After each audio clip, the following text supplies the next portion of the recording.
Yes, it's Sunday. It is Sunday. Congratulations. It is well with you. It is well with the work of your hands. It's well with your family. It is well with your soul, your body, your mind, and your spirit. We're just going to declare everything well. Even if it doesn't feel well, you can still declare it well. Welcome. Welcome to the sweet spot. It is Slowdown Sunday. And we've been doing a wonderful series this week on the 4 Agreements, this book by a wonderful author, Don Miguel Ruiz. And in this book, we have learned that we've been living under some agreements that we just needed to shut down so that we can be under some better agreements. And that's what we did. Yes. So it's Slow Down Sunday. It's time to chill. We're not adding anything more. We're just going to slow it down. We are going to slow it down because you've worked really hard this week. You've had a long week and you deserve to slow down. All week we moved, we acted, we wanted things, we trusted things, we finished things. Today we're going to do something that takes more courage than all of that combined. We're going to really come to slow down and stop and surrender. Not because we're done, but because the universe has been trying to tell us something all week. And most of us have been moving so fast, too fast to hear it. And that's the thing. On Sundays, on the Sweet Spot, for those of you who are regulars, you know that we dabble in a little bit of the astrophysics, right? Not because we're astrophysicists by any stretch, but because the universe is always speaking. The universe always has something to share with us. And the universe doesn't hustle. That's why we call it Slowdown Sunday. The universe doesn't hustle, it just operates. Stars don't burn out, proving their brightness. Seasons don't apologize for changing. Tides don't negotiate their rhythm. And yet, everything just gets done in the universe. When you look around, the sun is rising and setting, the moon appears, the grass is growing, the trees are blowing in the wind. It's amazing. The birds are being fed. It's fascinating. So the only question that matters today is this. What if we lived more like the universe and less like someone trying to outrun it? Yeah, this whole week we did the 4 agreements. And I think it's time we take a breath, that we don't rush through anything.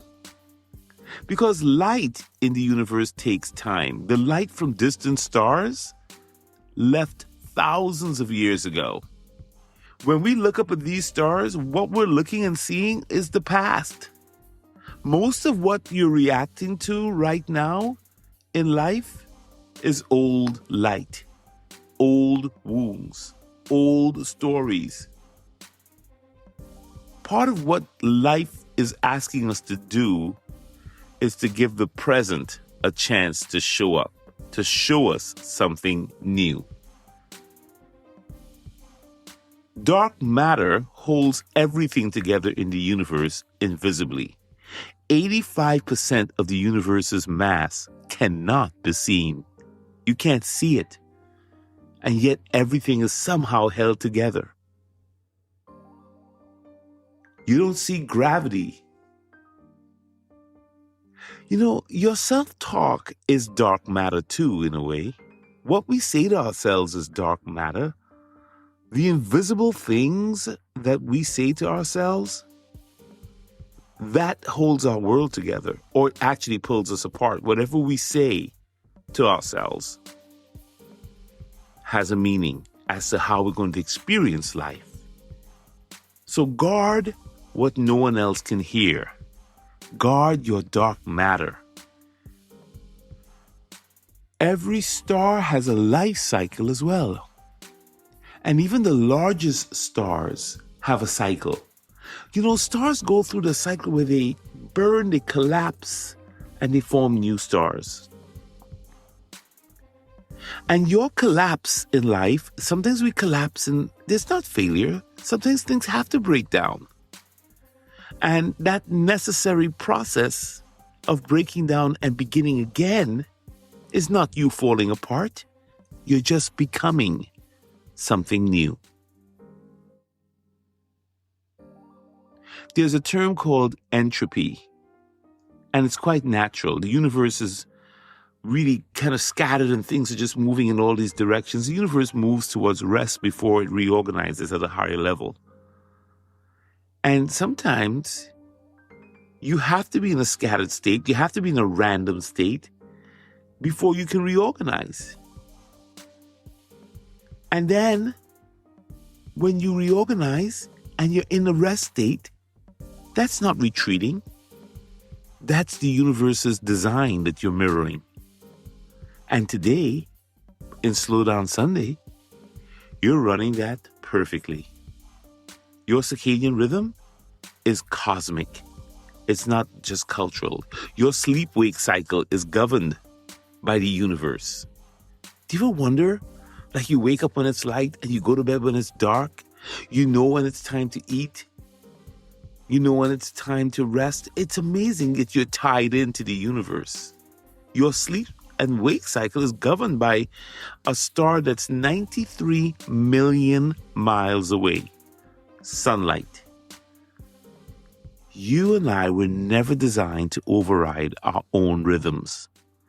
So that's why we have Slowdown Sunday.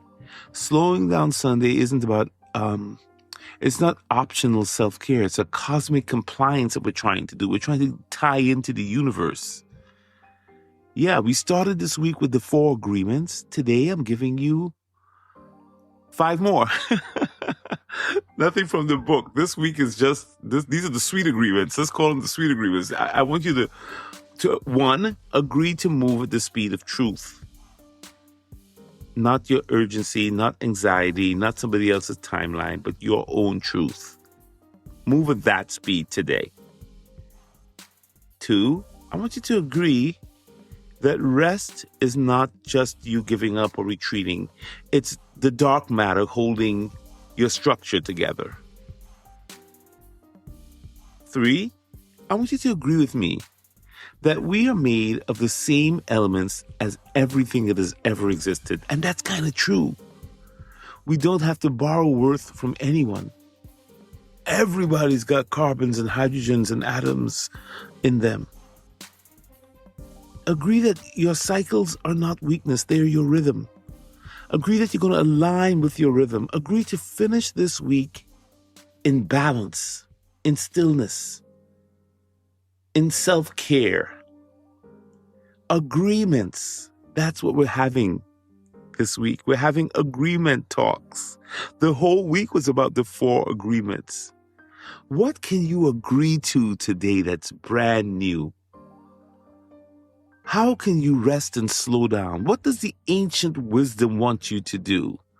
The ancient wisdom will remind you that in Genesis, God rested on the Sabbath. Not because God was tired, but God's modeling something. The ancient wisdom will tell you that in Psalm 46:10, you've got to be still and know that stillness isn't passive. It's kind of positional. And the poet Rumi, the great poet Rumi said, the quieter you become, the more you're able to hear. The universe speaks in frequencies, and today we are going to receive them.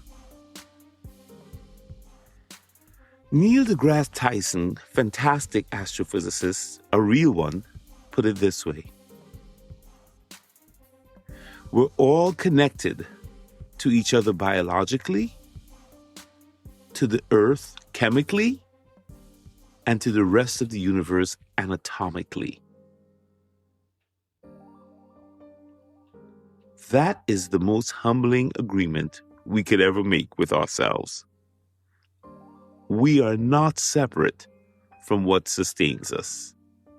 7 days, 7 episodes, but just one operating system. That's who you are. That's what we are. Now let's go live that. We don't have to be perfect. We don't have to be at full speed. We just have to be intentional, to be honest, to be clean, to do the 4 agreements. Remember them? Honoring our word, being impeccable with our word, not taking things personally, not making huge assumptions, being more curious, and always doing our best. Isn't that the sweet spot? And you were always built for it. I'll see you Monday. I'll see you for Making Moves Monday. For science, for soul, and for success.